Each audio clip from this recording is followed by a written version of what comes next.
Hello दोस्तों, आपका डर कैफे में स्वागत है।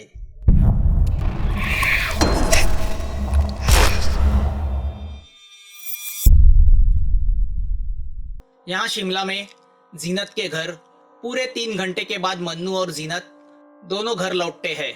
घर के अंदर आते ही जीनत की नजर पूरे घर में दौड़ती है। वह रेहान को ढूंढ रही है। जब उसे रेहान दिखाई नहीं देता तो उसका दिल जोरों से धड़कने लगता है। वह देखकर टिल्लू हंसते हुए उससे कहता है, चिंता मत करो जीनत, रेहान अंदर सो रहा है। वो मन्नू को देखता है और पूछता है, कितने पैसे मिले? 20 लाख। मन्नू कहता है, क्या सिर्फ 20 लाख? टिल्लू जीनत को देखता है। 25 लाख का तो यह घर लिया और बाकी पिछले 5 साल खर्च हुए। जीनत घबराए हुए उसे बोलती है। टिल्लू के चेहरे पे गुस्सा फैल जाता है। इसका मतलब है तुम हमारे 30 लाख खा गई। मुझे नहीं पता था, कल्लू ने तुम्हारे साथ दगाबाजी करके यह पैसे हासिल किए हैं। टिल्लू हंसते हुए उसके पास आता है और चाकू उसके चेहरे से घुमाते हुए बोलता है, ठीक है, यही समझते हैं कि तुमने कल्लू का हिस्सा ले लिया, मगर सूद का क्या होगा? सूद? किस बात का सूद? जीनत घबराए हुए पूछती है। सूद यानी वही जो पिछले 5 साल हमने तनाव और परेशानी में गुजारे हैं। करोड़ों के मालिक होते हुए भी ठंडी में रास्ते में सो के गुजारे हैं, और तुमने इस आलीशान घर में कंबल लपेट के आग की चिमनी के सामने मजे से गुजारे हैं। उसका सूद तो तुम्हें देना ही पड़ेगा। जीनत की आंखों के सामने अंधेरा छा जाता है। मन्नू समझ जाता है कि टिल्लू का क्या इरादा है। वो उसे रोकने जाता है। नहीं टिल्लू, मगर बहुत देर हो चुकी थी। टिल्लू का हाथ बिजली की तरह चला था और जीनत के गले से खून का फुवारा उठा था। जीनत को पता ही नहीं चलता क्या हुआ और वो धड़ाम से फर्श पे गिर जाती है। टिल्लू उसे देख के हंसता रहता है। ये तूने क्या किया? मन्नू गुस्से से टिल्लू से पूछता है। मैं कोई सबूत पीछे नहीं छोड़ता, और इस वेश्या ने हमारे पैसे भी खाए हुए थे। इसका भुगतना तो इसे देना ही था। मन्नू जानता था कि टिल्लू एक मंजा हुआ अपराधी है, मगर आज वो समझ गया कि वह सिर्फ अपराधी नहीं बल्कि हैवान भी है। दूसरे दिन पुष्कर शिमला के होटल में नाश्ता करके सीधा कतौला की ओर चलने की सोचता है। वह खाना खा रहा है कि तभी उसे पता लगता है कि वेटर पास खड़ा रह के उसे ही देख रहा है। वो वेटर को देखता है। क्या हुआ? कुछ चाहिए होगा तो बुलाऊंगा, तुम जाओ। साहब, आपके कान से खून बह रहा है। पुष्कर झटके से कान को हाथ लगाता है और हाथ को देखता है। उसे हाथ को लगा खून दिखाई देता है। वो खाना छोड़ के वॉशरूम जाता है और आईने में देखता है तो वह और भी शॉक हो जाता है। उसके कान के साथ अब उसकी आंख से भी थोड़ा थोड़ा खून बह रहा है। अब उसके होश उड़ जाते हैं। मौत का साया उसके सर पे मंडराने लगता है। वो मुंह धो के होटल का बिल देके गाड़ी में बैठ जाता है और गाड़ी सीधा चंडीगढ़ के रास्ते पे डालता है।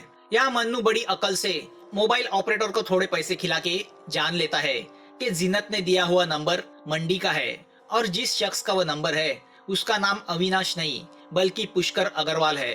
अब वह दोनों मंडी जाने निकलते हैं। बैंक में बैठी यामिनी अपनी घड़ी में देखती है। बैंक का टाइमिंग 3 बजे तक का था, मगर बैंक ऑफिस 7 बजे तक चालू रहता था। वो कंप्यूटर के सामने बैठी है कि उसे अचानक याद आता है कि उसी बैंक में पुष्कर का भी अकाउंट है। वो कौतूहल से पुष्कर का अकाउंट खोलती है। उसके अकाउंट में 10 लाख के आसपास पैसे पड़े उसे दिखाई देते हैं। तभी उसे याद आता है कि पुष्कर ने पैसे की लालच में विजय का बलि दिया था और उसे पैसे भी मिले थे। वो पैसे गए कहाँ? उसने उस रात 4 करोड़ का जिक्र किया था। इतने पैसे वह अपने साथ लेके घूमेगा तो नहीं, जरूर उसने वह अपने घर में ही कहीं छुपा के रखे होंगे। वो सोचती है, जो पैसे पुष्कर ने मेरे पति का बलि चढ़ा के प्राप्त किए हैं उस पर उसका नहीं मेरा हक होना चाहिए। वह अपना पर्स उठाती है और नेहा से कह के अपना स्कूटर स्टार्ट करके कतौला का रास्ता पकड़ती है। यहाँ पुष्कर 6:30 बजे चंडीगढ़ पहुंचता है। वो वहाँ के डर्मेटोलॉजिस्ट यानी त्वचा विशेषज्ञ डॉक्टर गिल के पास जाता है। डॉक्टर गिल चंडीगढ़ के माने हुए स्पेशलिस्ट है। सिर्फ मेडिकल ही नहीं बल्कि वे पेशेंट के दिल को टटोल के उसे ट्रीट करते हैं। जब पुष्कर उनके ओपीडी में अपने कपड़े निकाल के उन्हें दिखाता है तो वो उसकी स्किन देख के दंग रह जाते हैं। डॉक्टर गिल ने अपने 25 साल की प्रैक्टिस में कभी इस तरह की बीमारी नहीं देखी थी। पुष्कर की पूरी चमड़ी निकल रही है, मानो जैसे वह आग में जल रही है। उसमें से खून आ रहा है। डॉक्टर गिल उसके जख्म को देखते हैं। पुष्कर उन्हें यह भी बताता है कि उसके नाक, कान और आंखों से भी खून बह रहा है। मगर जब वह पुष्कर के गले पे दांतों के 2 निशान देखते हैं तो वह समझ जाते हैं माजरा कुछ अलग है। फिर भी पुष्टि करने के लिए डॉक्टर गिल इमरजेंसी में पुष्कर की चमड़ी के नमूने लैब में भेजते हैं। क्योंकि आजकल नई नई बीमारी आ रही है, नए विषाणु आ रहे हैं। उनका सही वक्त पे इलाज करना जरूरी है, वरना वह समाज में फैलने की जोखिम रहती है। 1 घंटे के अंदर रिपोर्ट आती है।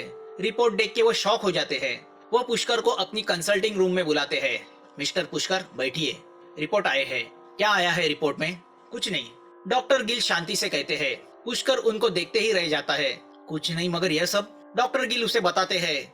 मिस्टर पुष्कर, कोई विषाणु या जीवाणु या किसी भी प्रकार के वायरस के लक्षण नहीं मिले, तो फिर यह कैसे हो रहा है? मिस्टर पुष्कर, मैं तुम्हें जो बताने जा रहा हूँ शायद तुम उस पर विश्वास ना करो, मगर करीब 12 साल पहले एक ऐसा ही पेशेंट मेरे दोस्त की डिस्पेंसरी में आया था। मेरा दोस्त जो डॉक्टर है, उसने उस पर सब तरह का इलाज किया, मगर वो ठीक नहीं हुआ। आखिरकार उसके घर वालों ने ब्लैक मैजिक का सहारा लिया और वो ठीक हुआ। कुछ चीजें मेडिकल साइंस के ऊपर की होती है। आपकी बीमारी भी उसी कैटेगरी में आती है। सिंपल शब्दों में, आप पे किसी ने ब्लैक मैजिक यानी काला जादू किया है और वो उसी से ठीक होगा। आपको जल्दी से कदम उठाने होंगे। अनफॉर्चुनेटली आपके पास वक्त बहुत कम है। Black magic? ये कैसे हो सकता है? पुष्कर डरते हुए पूछता है।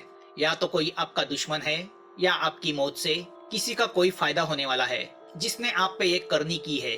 मैं किसी ब्लैक मैजिक करने वाले को नहीं जानता, मैं क्या करूं? मैं आपको एक नंबर देता हूं, डॉक्टर गिल उससे कहते हैं। उसे कांटेक्ट कीजिए, शायद आपको कुछ मदद हो।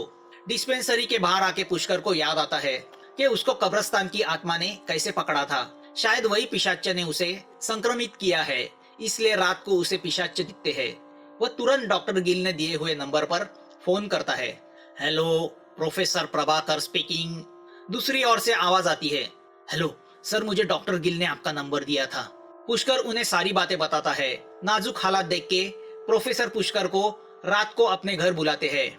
यहाँ कतोला में टिल्लू और मन्नू पुष्कर के घर पहुंच जाते हैं। उस घर का दरवाजा खोलना तो मन्नू के लिए बाएं हाथ का खेल था। मन्नू और टिल्लू दोनों घर के अंदर आते हैं। मोबाइल के सर्विस प्रोवाइडर से उन्हें वो एड्रेस मिला था। वह घर की तलाशी लेने लगते हैं। एक ड्रॉवर में मन्नू को पुष्कर का बैंक का आईडी कार्ड मिलता है। वह टिल्लू से कहता है, टिल्लू, यह साला तो बैंक मैनेजर निकला, प्रगति बैंक मंडी का। टिल्लू आईडी कार्ड हाथ में लेता है और गौर से देखने लगता है। जरूर कुछ तो बात है, इस बैंक वाले को कुछ तो शक हुआ है, इसलिए वो कल्लू का आधार कार्ड लेके शिमला आया था।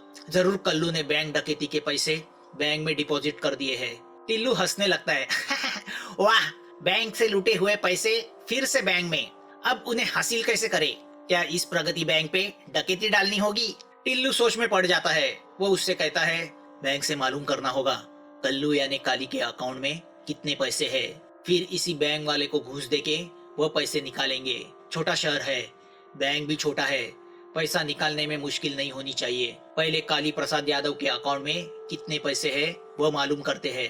खिड़की के नीचे छुपी यामिनी उनकी बातें सुनती है। दरअसल यामिनी ने पुष्कर के घर पहुंचकर पूरा घर छान मारा था, मगर उसे पैसे नहीं मिले थे। तो वह थक के सोफे पे बैठी थी कि तभी उसे दूर से मोटरसाइकिल की आवाज सुनाई पड़ी।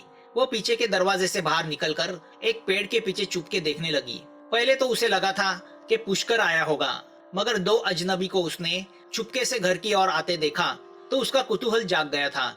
उनकी बातों से उसे बस इतना ही पता चला था कि वह भी उसी पैसे की तलाश में है जिनको पुष्कर ने बैंक से किसी अकाउंट से निकाले हैं। अब वह भी सोचने लगती है कि आखिर पुष्कर ने पैसे छुपाए कहाँ है।